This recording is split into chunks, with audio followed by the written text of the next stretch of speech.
Ang walang kupas na bituin, ang buhay at pamana ni Mila del Sol. Sa panteon ng pelikulang Pilipino, may mga pangalang nagdiningning hindi lamang dahil sa kanilang husay sa pag-arte, kundi dahil sa kanilang mahalagang papel sa paghubog ng industriya. Isa sa mga pinakatanyag na bituing ito ay si Mila del Sol, ang ikonong binansagan bilang isa sa mga reyna ng gintong panahon ng pelikulang Pilipino. Ang kanyang kwento ay isang salaysay ng pambihirang pag-angat mula sa karaniwang pamumuhay tungo sa rurok ng tagumpay. Isang paglalakbay na nagsimula sa isang simpleng pangarap na mabilhan ng kanyang ina ng isang bagong pares ng tsinelas. Mga unang taon at pagsibol ng pangarap. Isinilang si Clarita Villarba Rivera noong ika-12 ng Mayo, 1923 sa Tondo, Maynila. Isang lugar na kilala sa pagiging duyan ng mga pangarap at pakikibaka. Ang kanyang ama, si Amado Rivera, ay isang kawani ng kawanihan ng Rentas Internas na may hilig sa pagsusulat, na kanyang ginagawang part-time na hanap buhay. Ang kanyang ina, si Lorenza Villarba, ang ilaw ng kanilang tahanan, na buong pusong nag-aruga sa kanilang 8 magkakapatid. Sa murang edad, ipinamalasta ni Clarita ang determinasyon na makatulong sa kanyang pamilya. Nag-aral siya sa San Andres Elementary School at kalaunan sa Intramuros Intermediate School. Bagamat matagumpay niya natapos ang elementarya, ang hirap ng buhay ay naging hadlang upang maipagpatuloy niya ang kanyang pag-aaral sa mataas na paaralan. Sa edad na 12, kinailangan niyang maghanap buhay upang makadagdag sa kita ng kanilang pamilya, isang responsibilidad na maaga niyang inako. Ang unang pagbukas ng pinto para sa kanya sa mundo ng sining ay sa pamamagitan ng kanyang kapatid na si Gloria Imperial, na isa ng artista noong panahong iyon. Nagsilbi siyang alalay o personal na katulong ni Gloria, tagabitbit ng mga damit at makeup kit nito sa tuwing meron itong shooting. Ang karanasang ito, bagamat nasa likod ng kamera, ang nagbigay sa kanya ng unang sulyap sa industriyang kalaunan ay kanyang paghaharian. Ang pagdiskubre at pagsilang ng isang bituin. Ang taong 1938 ay naging mapagpasya sa buhay ni Clarita. Isang araw, habang siya ay 16 na taong gulang, napadaan siya sa set ng LVN Pictures. Ang tanging layunin niya ay magtungo sa pamilihan upang tuparin ang kanyang maliit na pangarap, ang ibili ng bagong tsinelas ang kanyang ina. Sa hindi inaasahang pagkakataon, natanaw siya ni Doña Sisang de Leon, ang matriarka at pangulo ng LVN Pictures, nakilala sa kanyang matalas na mata sa pagtuklas ng mga bagong talento. Agad na nakita ni Doña Sisang ang potensyal sa dalagita. Sa kabila ng pagtutol ng batikang direktor na si Carlos Vander Tolosa, na nangangatwirang masyado pang bata si Clarita para gumanap bilang bida sa isang musical romance, nanaig ang desisyon ni Doña Sisang. Ipinasya niyang isama ang dalaga sa pelikulang Giliw Ko, 1939. Habang ginagawa ang pelikula, si Direk Tolosa mismo ay nagbigay sa kanya ng pangalang magiging tatak niya sa industriya. Napansin ng direktor na sa tuwing kinukunan ng mga eksena ng dalaga, tila may kakaibang liwanag itong hatid sa kamera. Parang sumisikat ang araw, wika niya. Mula sa obserbasyong ito, isinilang ang screen name na Mila del Sol, isang pangalang sumasalamin sa ningning at init na kanyang bela sa takilya. Ang Giliw ay naging isang malaking tagumpay, at kasabay nito ang pagsikat ni Mila del Sol. Ngunit ang lalong nagpatibay sa kanyang katanyagan ay isang litratong kumalat sa mga pahayagan.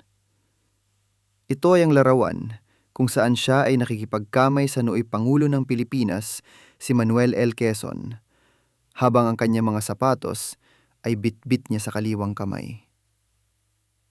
Nakuha ang larawang ito ng personal siyang batiin ng Pangulo para sa kanyang matagumpay na debut film. Ang imaeng ito isang simbolo ng kababaang loob sa gitna ng biglaang tasikatan, ay lalong nagpalapit sa kanya sa puso ng masa. Ang Reyna ng Gintong, panahon ng LVN. Matapos ang tagumpay ng giliw ko, naging isa si Mila del Sol sa mga pinakamahalagang bituin ng LVN Pictures. Sunod-sunod ang kanyang mga naging proyekto kung saan ipinamalas niya ang kanyang husay sa pag-arte at ang kanyang natural na karisma sa harap ng kamera. Kabilang sa kanyang mga pelikula bago ang digmaan ay ang Prinsesa ng Kumintang, 1940, Sawing Gantimpala, 1940, Hiyas ng Dagat, 1941, Villa Hermosa, 1941, at ang klasikong Ibong Adarna, 1941. Naging paborito siyang ipares sa mga pinakatanyag at pinakamagagaling na aktor ng kanyang henerasyon.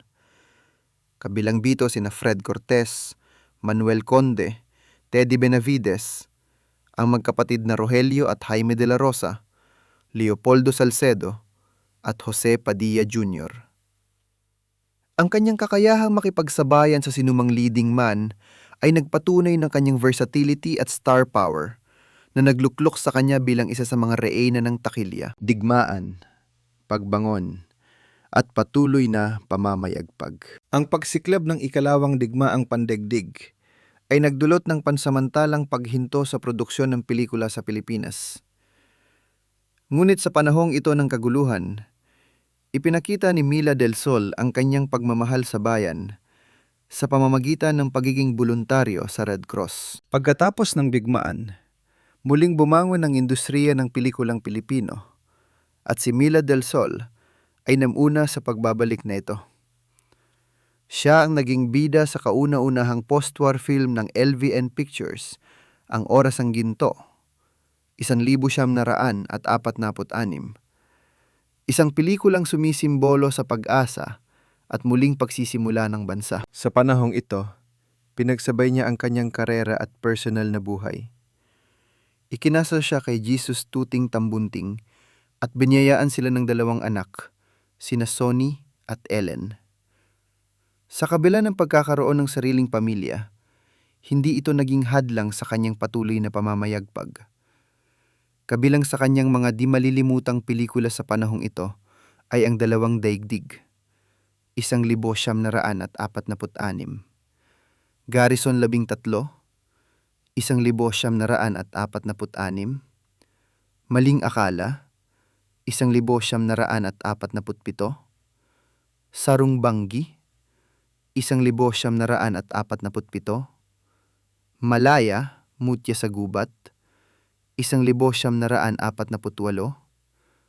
Milyonarya, 1949, Lupang Pangako, 1949, Dayang-Dayang, 1950, Anak ng Kuliglig, 1951, Reyna Elena, 1951, Romansa sa Nayon, 1952, at Haring Solomon, 1952. Bagong kabanata sa Amerika at pansamantalang pamamahinga. Sa kalagitnaan ng dekada 50, nagpasya si Mila del Sol na pansamantalang iwanan ang showbiz. Ito rin ang panahon kung kailan sila naghiwalay na kanyang asawa. Hindi naglaon, muli siya nagpakasal sa isang Amerikanong diplomat na si Al Young. Ang pagsasamang ito ay nagbunga ng 2 pang anak na babae, sina Virginia at Anson Picky Young. Kasama ang kanyang bagong pamilya, nanirahan siya sa Estados Unidos. Ngunit ang kanyang pagtigil sa pag-arte ay hindi nangahulugan ng paghinto sa kanyang personal na pagunlad. Ginamit niya ang pagkakataong ito upang ipagpatuloy ang kanyang naantalang pag-aaral. Matapos isilang ang kanyang 3 anak, tinapos niya ang high school sa prestigyosong Hollywood High School. Nagpatuloy siya sa kolehiyo at nag-aral sa Los Angeles City College at sa Ateneo de Manila University na nagpapakita ng kanyang hindi natitinag na pagnanais para sa edukasyon. Ang pagbabalik sa pelikula at pagtahak sa mundo ng negosyo. Noong 1960, nagbalikbayan si Mila del Sol at muling sumabak sa pag-arte. Gumawa siya ng 2 pelikula, Ang Pakipot at Tatlong Magdalena. Nang sumunod na taon, lumabas siya sa international production na Espionage Far East, 1961, at nagkaroon din ng ilang cameo appearance sa mga pelikulang Hollywood. Matapos ang maikling pagbabalik na ito, muli siyang namaalam sa industriya upang harapin ang isang bagong hamon, ang mundo ng pagnenegosyo. Noong 1965, itinatag niya, kasama ang kanyang anak na si Sonny at manugang na si Terry Tambunting, ang Superior Janitorial Service. Ang kumpanyang nagsimula bilang isang maliit na negosyo ay unti-unting lumago at naging isa sa mga nangungunang service contractor sa bansa. Sa paglipas ng mga taon, ang kumpanya ay nakapagbigay ng trabaho sa mahigit 100,000 Pilipino. Sa kasalukuyan, ito ay pinamamahalaan na ng kanyang mga apo, isang buhay na testamento sa kanyang talino at sipag, hindi lamang bilang artista, kundi bilang isang matagumpay na negosyante. Mga huling taon sa entablado at telebisyon. Bagamat nakatuon na sa pamilya at negosyo, paminsan-minsan ay tumatanggap pa rin si Mila del Sol ng mga proyekto sa showbiz na nagpapakita ng kanyang walang kupas na pagmamahal sa sining. Noong 1974, lumabas siya sa pelikulang Batyat Palo-Palo, kung saan nakasama niya ang hari ng pelikulang Pilipino na si Fernando Poe Jr. at ang star for all seasons na si Vilma Santos. Ang kanyang huling pelikula ay ang Kahit Wala Ka Na, noong 1989, kung saan ginampanan niya ang papel bilang ina ng megastar na si Sharon Cuneta. Ang kanyang huling paglabas sa telebisyon ay sa drama series ng ABS-CBN na Rosalca noong 2010. Sa kabuuan ng kanyang karera, naging bahagi si Mila del Sol ng higit sa 40 pelikula. Nakatrabaho niya ang mga pinakamahuhusay na direktor sa kasaysayan ng pelikulang Pilipino, kabilang sina Lamberto Abellana, Manuel Conde, Gerardo de Leon at Eddie Romero, na pawang kinilala bilang mga pambansang alagad ng sining para sa pelikula, mga parangal, pamana, at gawaing pangkawanggawa. Ang mga kontribusyon ni Mila del Sol sa industriya ay kinilala sa pamamagitan ng maraming parangal. Noong 1973, ginawaran siya ng Lifetime Achievement Award ng Metro Manila Film Festival. Noong 2013, ipinagkaloob sa kanya ng manunuri ng pelikulang Pilipino ang Gawad Urian Lifetime Achievement Award. Sa kanilang sitasyon, kinilala siya bilang tanging artistang nabubuhay na naging lubos na aktibo mula sa gintong panahon ng pelikulang Pilipino noong dekada ng 1930 at dekada ng 1940. Isang pagkilala sa kanyang pambihirang haba at lawak ng karera. Noong 2014, ipinasa ng Kongreso ng Pilipinas ang House Resolution numero 165, isang resolusyong nagpaparangal sa kanya para sa kanyang napakalaking ambag sa industriya ng pelikula na nagdulot ng pagyabong sa kultura at lipunang Pilipino. Habang siya ay nagkakaedad, naging aktibo rin si Mila del Sol sa mga gawaing pangkawanggawa. Isa sa mga sinuportahan niya ay ang Pag-asa ng Kabataan Foundation, na nagbibigay ng scholarship sa mga mahihirap ngunit matatalinong mag-aaral at nagkakaloob ng murang pabahay para sa mga nakatatanda. Ang pamamaalam ng isang reyna. Noong 10 ng Nobyembre, 2020, sa edad na 77, pumanaw si Mila del Sol. Iniwan niya ang isang malaking pamilya, 4 sa kanyang 6 na anak, 17 apo, at mahigit 30 apo sa tuhod, at isang pamanang hindi matatawaran sa kasaysayan ng Pilipinas. Konklusyon. Ang walang kupas na ningning ni Mila del Sol. Ang kwento ni Mila del Sol ay higit pa sa isang salaysay ng rags to riches. Ito ay isang testamento sa kapangyarihan ng pangarap, determinasyon at integridad. Mula sa isang simpleng dalagitang taga-Tondo na may munting hiling, siya ay naging isang reyna ng pelikula, isang matagumpay na negosyante, isang mapagmahal na matriarka, at isang inspirasyon sa maraming henerasyon. Ang kanyang dedikasyon sa kanyang sining ay nagbunga ng respeto mula sa kanyang mga katrabaho at walang sawang paghanga mula sa kanyang mga tagahanga.